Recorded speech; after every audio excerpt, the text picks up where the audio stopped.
Hello दोस्तों, हिंदी मेरा विश्व नीति चैनल में मैं आपका फिर से स्वागत करती हूं। दोस्तों, आज से चैनल पर हमने मॉक टेस्ट शुरू किया है।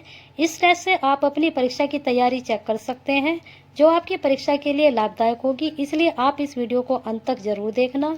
जो दोस्त चैनल पर नए हैं वे चैनल को सब्सक्राइब कर बेल आइकन क्लिक कर दें, जिससे नए वीडियो के नोटिफिकेशन उनको समय समय पर मिलते रहें। और अगर आपको पुरानी वीडियो देखनी है तो आप डिस्क्रिप्शन में जाकर लिंक पर क्लिक करके हमारी पुरानी वीडियो को भी देख सकते हैं। तो दोस्तों, चलो शुरू करते हैं आज का मॉक टेस्ट।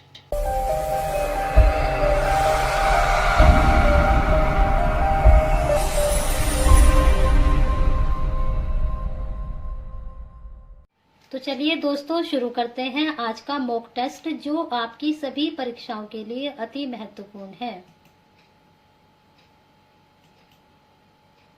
इसमें हमने सबसे पहला प्रश्न लिया है, निम्न में से कौन सी बोली पूर्वी हिंदी की नहीं है?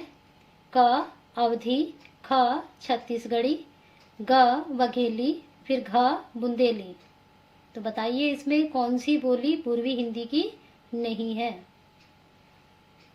इसमें पूर्वी हिंदी की बोली बुंदेली नहीं है, बाकी सब पूर्वी हिंदी की बोली है। चलिए चलते हैं दूसरे प्रश्न पर। बिजली की चमक के समान अचानक समस्त पुराने धार्मिक मतों के अंधकार के ऊपर एक नई बात दिखाई दी। कोई हिंदू नहीं जानता कि यह बात कहां से आई, और कोई भी इसका प्रादुर्भाव का कारण निश्चित नहीं कर सकता। भक्ति काल के संदर्भ में यह कथन किसका है? क डॉक्टर रामकुमार वर्मा, ख डॉक्टर नगेंद्र, ग डॉक्टर गिरियर्सन, घ डॉक्टर श्याम सुंदर दास। तो बताइए दोस्तों, यह कथन किसका है? तो यह कथन है डॉक्टर गिरियर्सन का। फिर अगला प्रश्न है, राम भक्ति मार्ग में दाम्पत्य मूलक उपासना को लेकर चलने वाली श्रृंगार भावना के प्रवर्तक कौन थे? क अग्रदास, ख नाभादास, ग प्रियादास, फिर घ हरिकृष्ण प्रेमी। बताइए दोस्तों, इन चारों में से दाम्पत्य मूलक उपासना को लेकर चलने वाली श्रृंगार भावना के प्रवर्तक थे? तो इसका उत्तर है क अग्रदास। फिर चलते हैं आगे।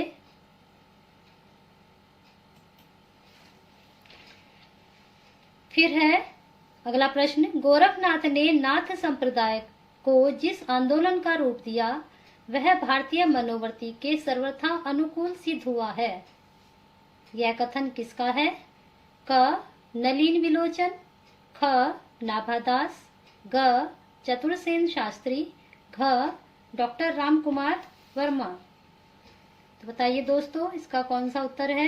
किसने यह कथन दिया है कि गोरखनाथ ने नाथ संप्रदाय को जिस आंदोलन का रूप दिया वह भारतीय मनोवृत्ति के सर्वथा अनुकूल सिद्ध हुआ है? किसका कथन है ये? तो यह कथन है डॉक्टर रामकुमार वर्मा का। फिर आगे चलते हैं अगले प्रश्न पर। अपभ्रंश का मुख्य छंद है? क दोहा, ख सोरठा, ग सवैया, घ बरवे। बताइए दोस्तों, कौन सा उत्तर है इसका? तो अपभ्रंश का मुख्य छंद है दोहा। फिर चलते हैं अगले प्रश्न पर। रामानंद के कितने शिष्य आचार्य शुक्ल ने बताए हैं?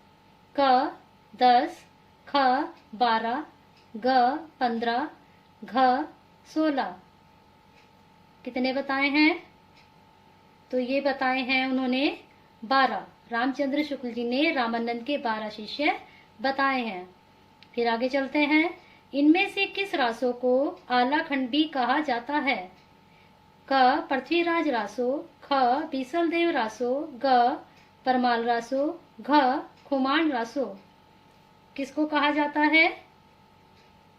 इसका उत्तर है ग परमाल रासो को आलाखंडी कहते हैं। चलिए अब आगे चलते हैं। मेरे तो गिरधर गोपाल दूसरों न कोई, यह पंक्ति है क मीराबाई, ख सहजोबाई, ग महादेवी, घ सुभद्रा कुमारी चौहान। बताइए दोस्तों इसका उत्तर क्या है? तो इसका उत्तर है क।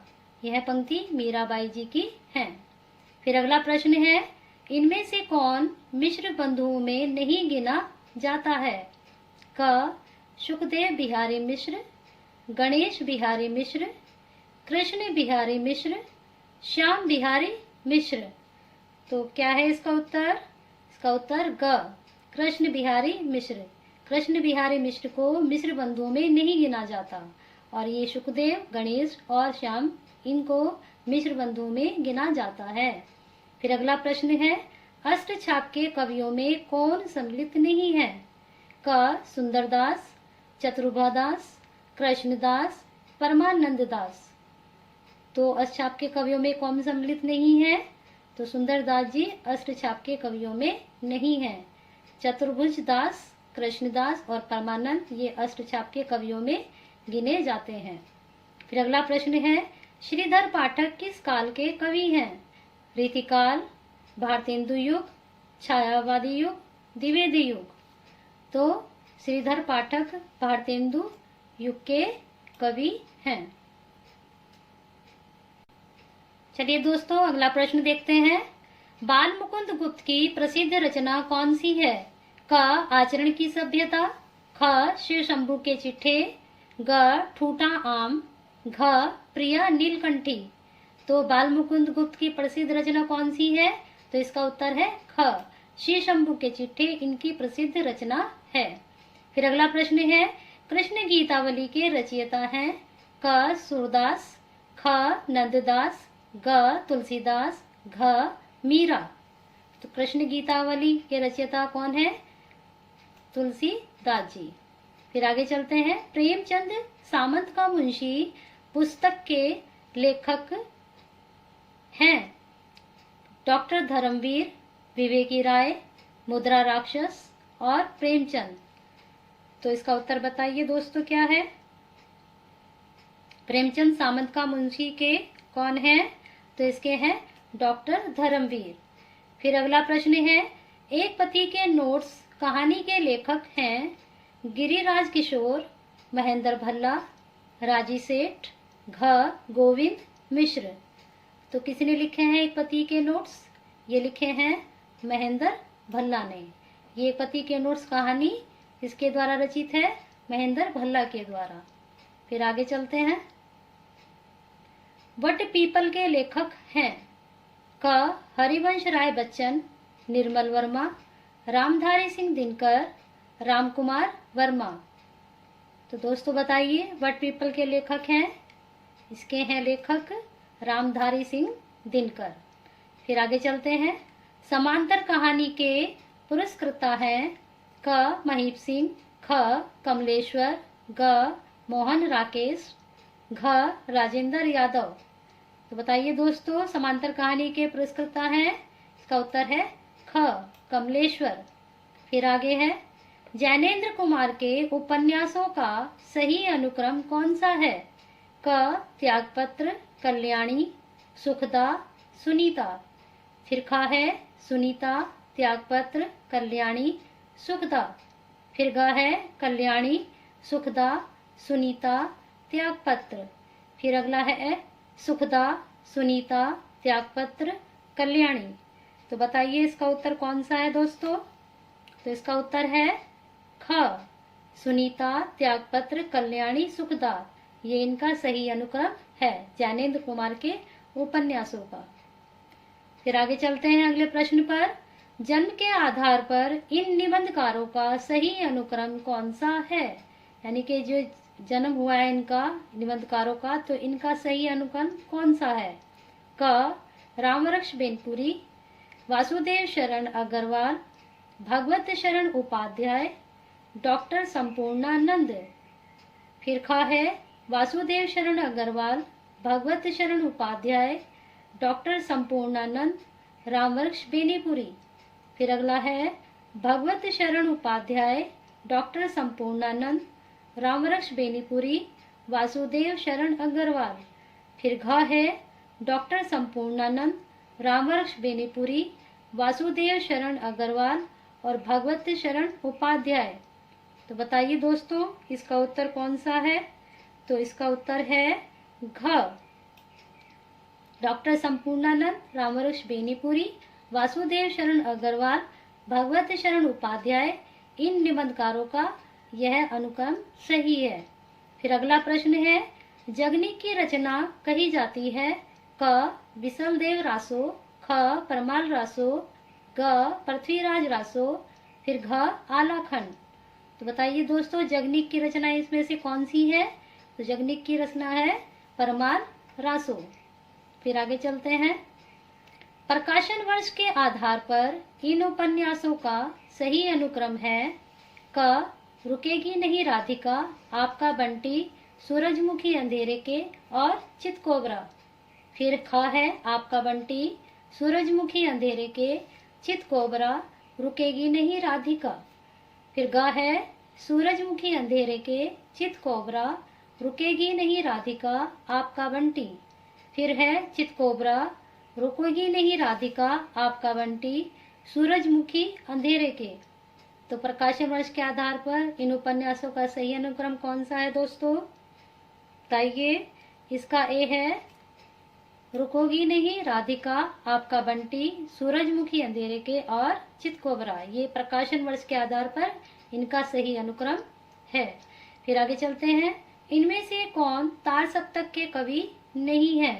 क भारत भूषण अग्रवाल, ख भवानी प्रसाद मिश्र, ग प्रभाकर माचवे, घ गिरिजा कुमार मिश्र। तो बताइए इसमें तार सप्तक का कवि नहीं है, तो इसका ख उत्तर सही है। भवानी प्रसाद मिश्र तार सप्तक के कवि नहीं है, ये दूसरे सप्तक के कवि हैं। फिर आगे अगले प्रश्न पे चलते हैं, काल के अनुसार निम्नलिखित आचार्यों का सही अनुक्रम क्या है? क भामह, दंडी, आनंदवर्धन, अभिनव गुप्त। फिर ख है दंडी, आनंदवर्धन, अभिनव गुप्त, भामह। फिर ग है आनंदवर्धन, अभिनव गुप्त, भामह, दंडी। फिर आगे है अभिनव गुप्त, भामह, दंडी, आनंदवर्धन। तो बताइए दोस्तों इसमें कौन सा अनुक्रम सही है काल के अनुसार? तो इसका उत्तर ए सही है। भामा, दंडी, आनंदवर्धन और अभिनव गुप्त, ये काल के अनुसार इनका अनुक्रम है। अगला प्रश्न है, प्रयोगवाद को बैठे ठाले का धंधा किसने कहा है? क नगेंद्र, ख शिवदान सिंह चौहान, ग रामकुमार वर्मा, घ नंद दुलारे वाजपेयी। तो बताइए दोस्तों प्रयोगवाद को बैठे ठाले का धंधा किसने कहा है? तो इसका उत्तर है घ नंद दुलारे वाजपेयी जी ने प्रयोगवाद को बैठे ठाले का धंधा कहा है। तो दोस्तों अगर आपको आज की वीडियो पसंद आई है तो इसको लाइक एंड शेयर करना ना भूलें। अगर आपको और भी कोई समस्या है हिंदी से संबंधित तो आप कमेंट सेक्शन में उसको शेयर कर सकते हैं और हिंदी मिरर के साथ अपना साथ ऐसे ही बनाए रखिए, साथ ही जुड़े रहिए।